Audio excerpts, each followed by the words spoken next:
Olá, olá, personas! Muito bem-vindos a mais um Plantão Serestocast. E nesse programa em áudio e vídeo, nós comentaremos muito das notícias de maio, as greves dos roteiristas, as estreias, alguns falecimentos que tivemos, tudo nesse programa cheio de informações para você. Meu nome é Francio. Eu sou o Osmio e sim, senhoras e senhores, estamos aqui juntos em Shallow Now, dessa vez para nós comentarmos aí nesse nosso formato quinzenal de plantão, algumas notícias de maio, algumas notícias de abril, e como já é costumeiro, meu querido Francio, nós começaremos com as nossas estreias que nós tivemos no mês de abril. Então eu vou passar comentando rapidinho sobre elas, depois o Francio já vai fazendo aquele merchan bacana de quais nós comentamos ou que nós assistimos. No Amazon Prime Video, nós tivemos, então, a estreia de Cidadel e também The Marvelous Mrs. Maisel, que são essas duas imagens à esquerda, para você que está vendo a gente aqui no YouTube. Em seguida, temos aqui também Barry, que, assim como Amor e Morte, estrearam lá na HBO.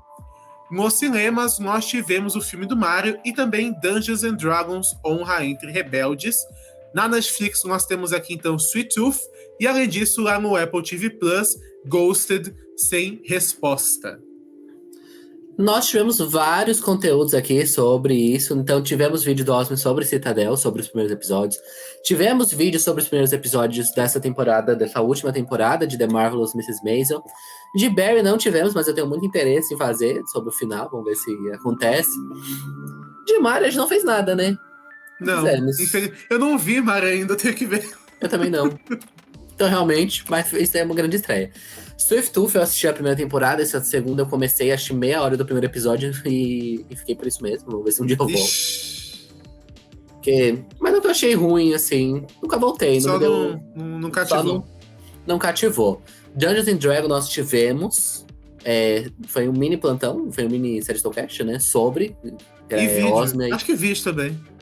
E vídeo também, provendo aí conteúdo. Ghost, o Osmio se propôs aí a assistir essa bomba e fazer vídeo. E Love and Death também tivemos vídeo sobre os 3 primeiros episódios e talvez voltaremos aí pro final também pra falar, né? Porque o vídeo foi muito bem. As pessoas gostam aí de um crime real, né? E da Elizabeth Olsen. E da Elizabeth Olsen também. Mas avançando então, meu querido França, acho que a principal notícia do mundo das séries e filmes ultimamente é sobre a greve dos roteiristas. Nós temos diversas figuras apoiando, vários atores e atrizes participando também. Tivemos protestos contra a Jenna Ortega, surpreendentemente. Exatamente.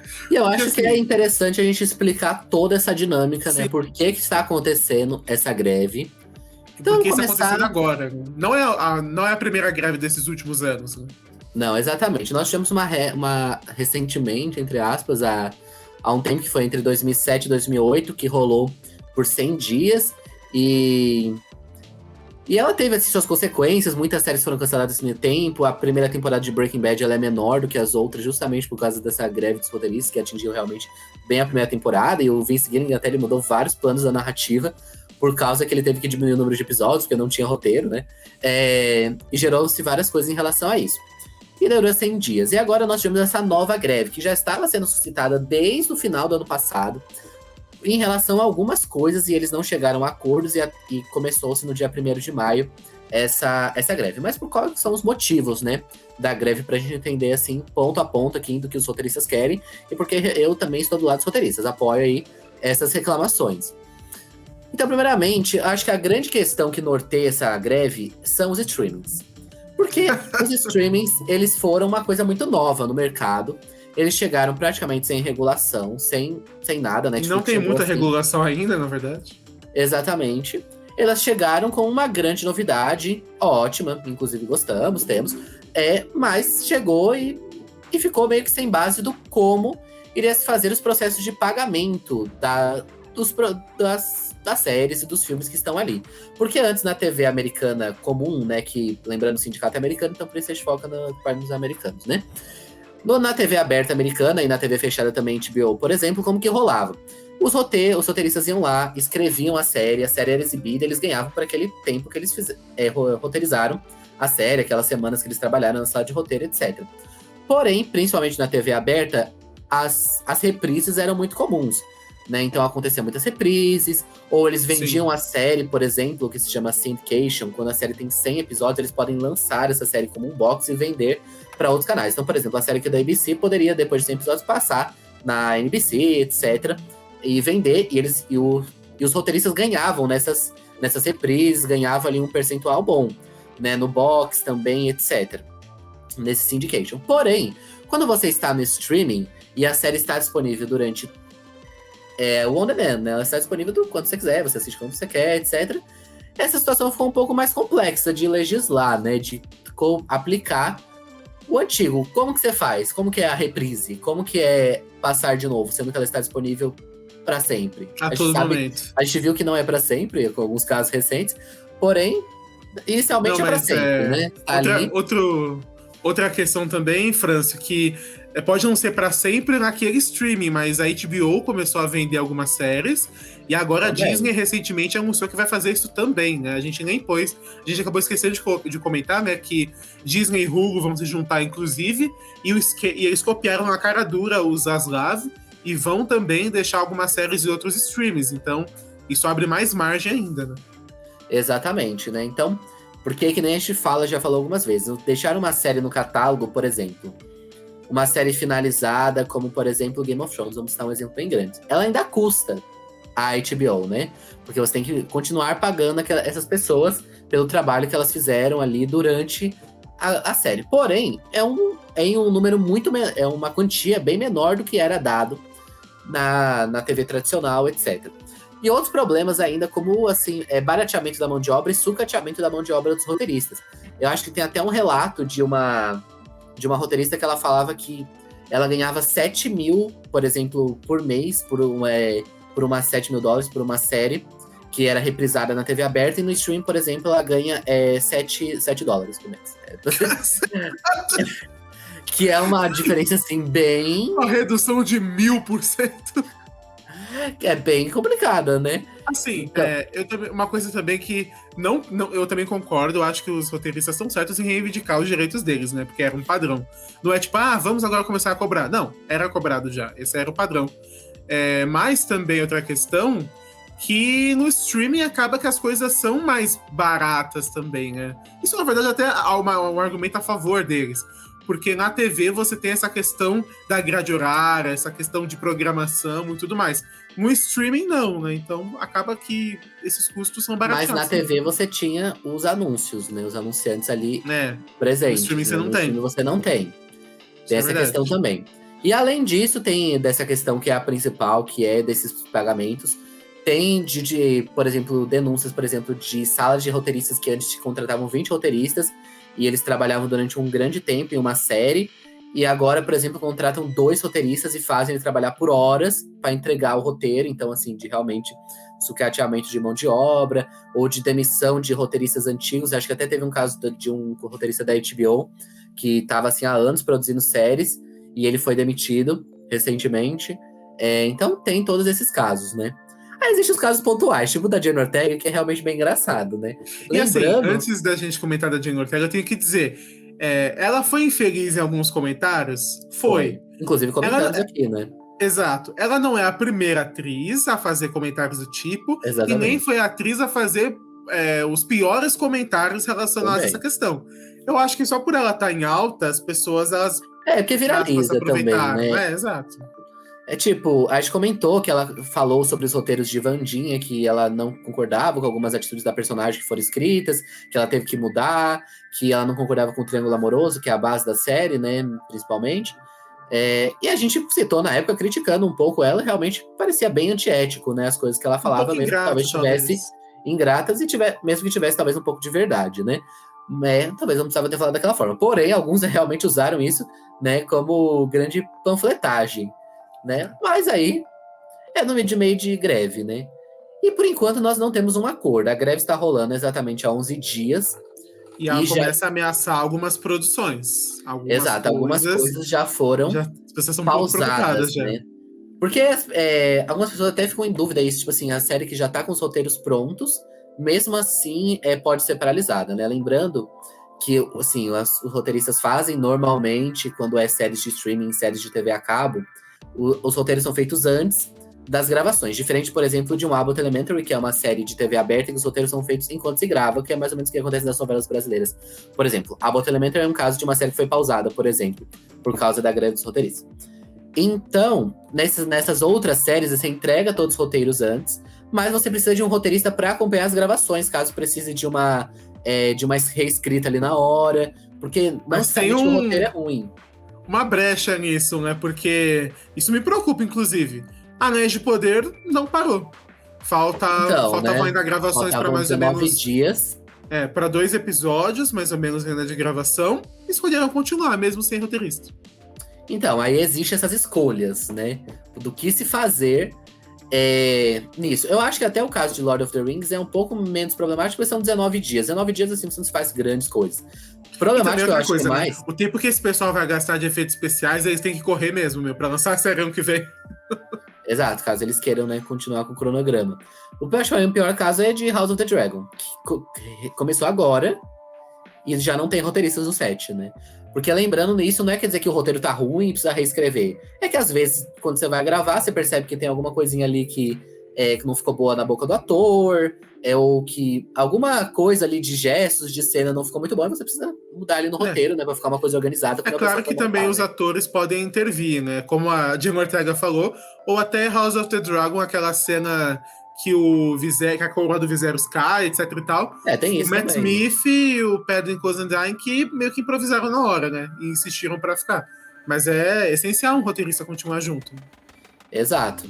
Né? E até tem casos, por exemplo, se você sabe que um roteirista está vinculado ao WGA, que é o sindicato, e aparece no set, ele pode receber alguma multa aí do sindicato, porque o sindicato está em greve, né? Existe esse negócio, assim, porque o sindicato como um todo parou, né? Então, se tá acontecendo pelos bastidores, até eu acho que o WGA soltou uma nota específica sobre House of the Dragon e sobre o showrunner estar no set, se ele estiver mesmo trabalhando com roteiro, ele pode estar no set, não pode fazer nada relacionado ao roteiro.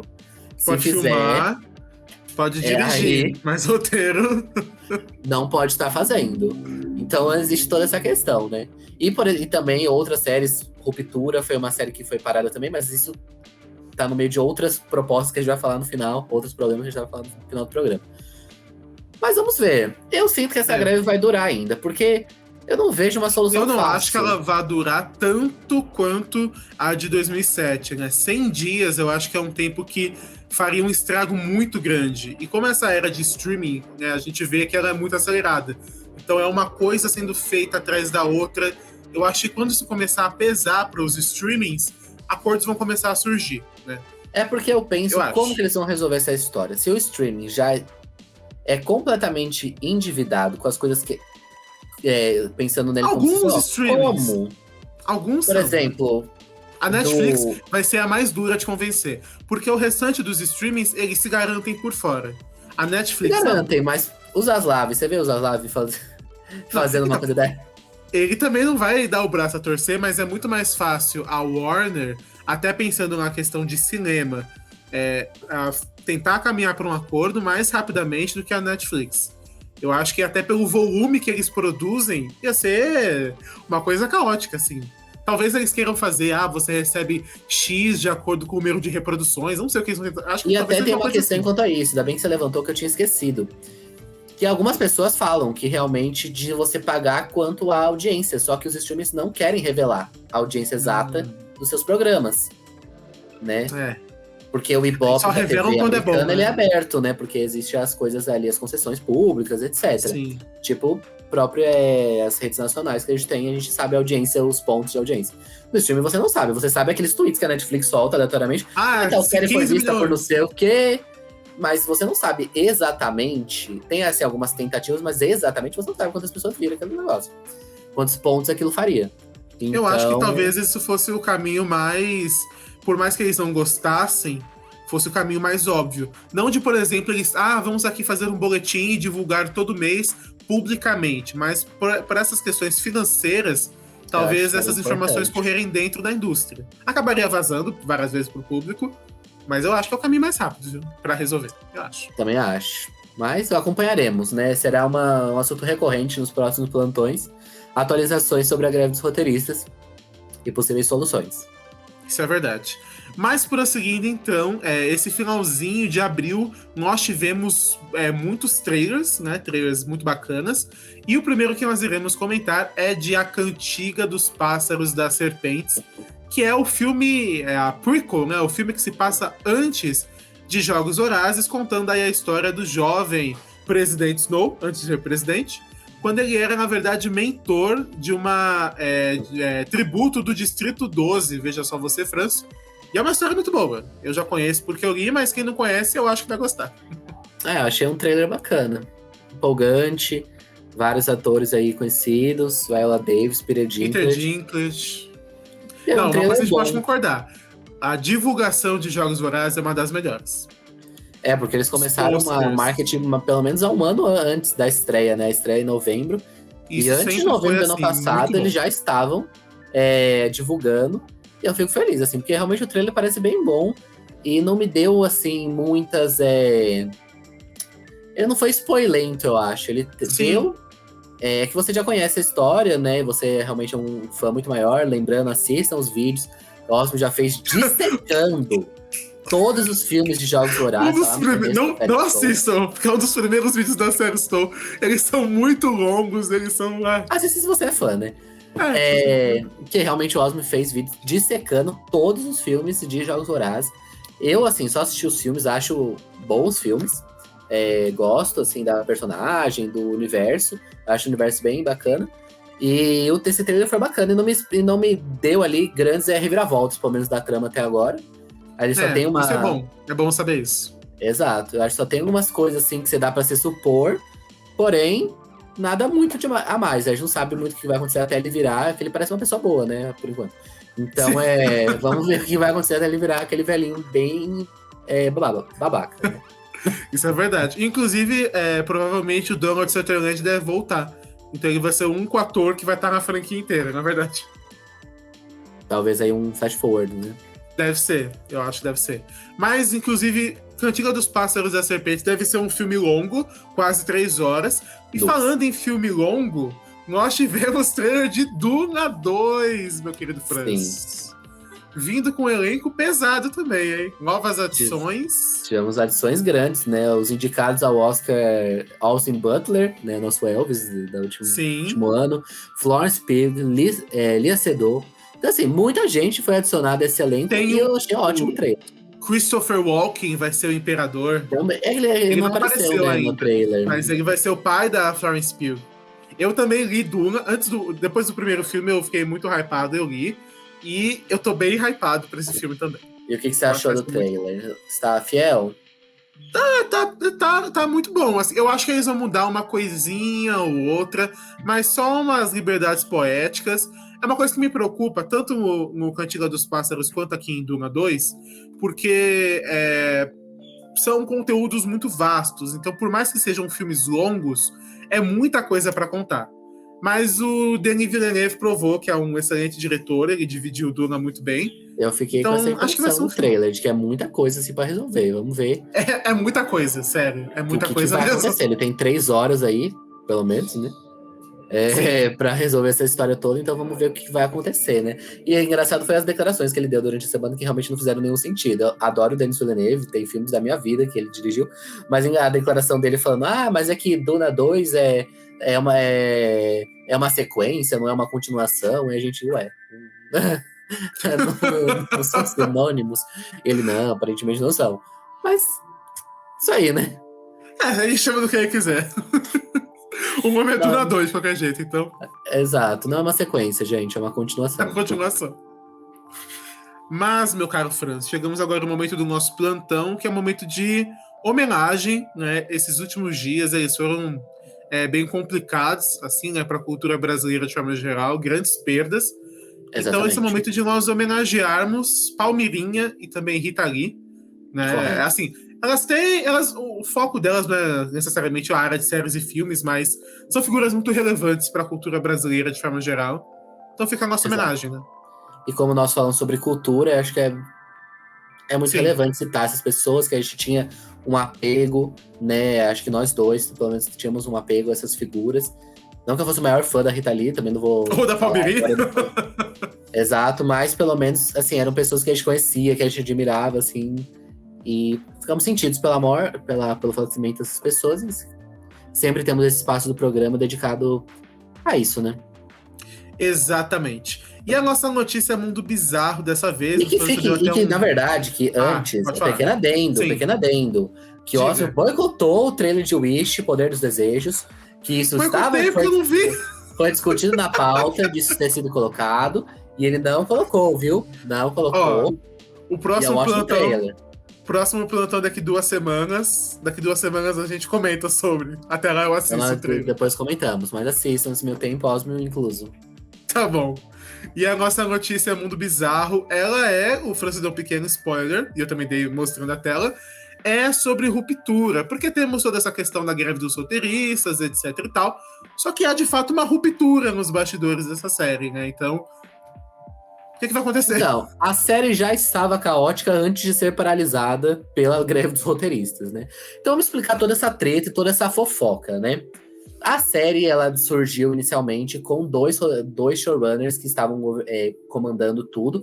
Tinha um deles que estava mais preponderante, que era, eu vou até pegar o nome aqui, que era o Dan Erickson, que ele falou, até que inclusive ele falou na primeira temporada, isso me deu uma tranquilidade muito grande, agora eu não tô meio na dúvida, de que ele tinha um caderno com todas as anotações de todos os símbolos da série, de todos os mistérios que ele deixou, ele tinha um caderno realmente contando tudo, para não ficar nenhuma ponta solta no meio do caminho. Essa era uma grande preocupação para ele. Eu fiquei, assim, realmente bem aliviado. Porém, o outro showrunner, ele é o Mark Friedman. Eles são os 2 showrunners da série principais, e eles foram gravar essa segunda temporada. Só que, aparentemente, virou-se um caos na série, e os 2 se odeiam. Essa que foi a notícia vazada, de que os 2 basicamente se odeiam no set. Um não concorda com o outro, assim, uma série de desentendimentos. Até o Mark, ele queria sair da série. Ele queria deixar o posto de showrunner. E o Ben Stiller, que é um dos produtores da série, dirigiu a série, foi indicado até o Emmy pela direção do último episódio da primeira temporada. É o dono da série, entre aspas. O Ben Stiller? Não, eu acho que ele é produtor, assim. Mas só produtor mesmo? É. Assim, ele é um produtor bem envolvido, até dirige a série e tudo. Mas não é... Os donos são os showrunners mesmo. Aí ele convenceu o Mark a ficar, mesmo com isso. E esses desentendimentos geraram até problemas de orçamento, porque o orçamento foi sendo estourado, que a Apple tinha dado para essa segunda temporada. Lembrando que já tinha tido um aumento de orçamento, né, para essa segunda temporada. Eles estouraram por causa de adiamentos que estavam nesse desentendimento do que vai acontecer na trama ou não, sendo que aparentemente já estava tudo decidido, mas talvez não esteja. E assim, vários problemas. Aí até a própria Apple teve que intervir. A Apple TV Plus, aparentemente por rumores, contratou, vou até pegar o nome aqui, o Bu Willimon, que é o criador de House of Cards, para servir como consultor da série para os showrunners que estão ali realmente perdidos do que vai acontecer nessa segunda temporada. Então, preocupante, eu achei, hein? Preocupante. Eu também acho, assim, é óbvio que que assim, a gente algumas vezes vendo as pessoas atuando, né, por conta dos personagens, nós achamos que as pessoas são amigas na vida real, mas não necessariamente. Você pode até não gostar das pessoas, mas é profissionalismo, né, gente? Assim, faça o seu feijão com arroz e depois vá pra sua casa. Lembrando que tudo isso é rumor, né, gente? Esse rumor foi soltado pelo TV Line. E depois apareceu um outro rumor, de que na verdade não é nada disso é verdade. Eles contrataram, só se realmente eles contrataram esse cara de House of Cards, pra ter uma sala de roteiro, porque a Ruptura não tem uma sala de roteiro propriamente dito. Então contrataram esse cara, só que assim, eu acho meio bizarro ele aparecer na segunda temporada, assim, não sei. De repente. Mas falaram que tava tudo bem, que não tem nada de quebra de orçamento. Mas fica essa fofoca aí pra vocês. Vejamos se a segunda temporada vai entregar tanto quanto a primeira, né? Tomara, porque a primeira... Eu não sou tão fã, mas eu reconheço que é muito boa. Então eu espero, como fã da série. E a série toda estará aqui para cobrir, possivelmente, espero que semanalmente, os episódios de Ruptura quando sair. Pelo visto não lança esse ano, né? Só ano que vem. Com certeza não. Ainda com a paralisação da greve. Eu acho que o plano nem era voltar esse ano, na verdade, de qualquer forma. Mas ainda ano passado, né? Ela é de fevereiro de Uma coisa que eu 2022. fiquei pensando agora, será que esse costume, não para todos os casos, mas para essas séries um pouco maiores, de serem anuais, realmente acabou, né? Porque House of the Dragon, Acho Anéis de que Poder, Ruptura, desistiram do anual mesmo? Eu acho que Eu acho que talvez o aumento de orçamento dessas séries realmente tenha complicado essa questão de voltar todo ano. O que eu acho que talvez seja a tendência é gravar 2 temporadas de uma vez, fazer um hiato de um ano entre as temporadas, tipo The Crown, que The Crown faz. Fazer um hiato de uma temporada por exemplo, da quarta pra quinta, só que a quinta e a sexta saírem consecutivas, né? Com Bem diferença de um Peter ano só. Morgan. É legal. Isso eu acho mais bacana, assim.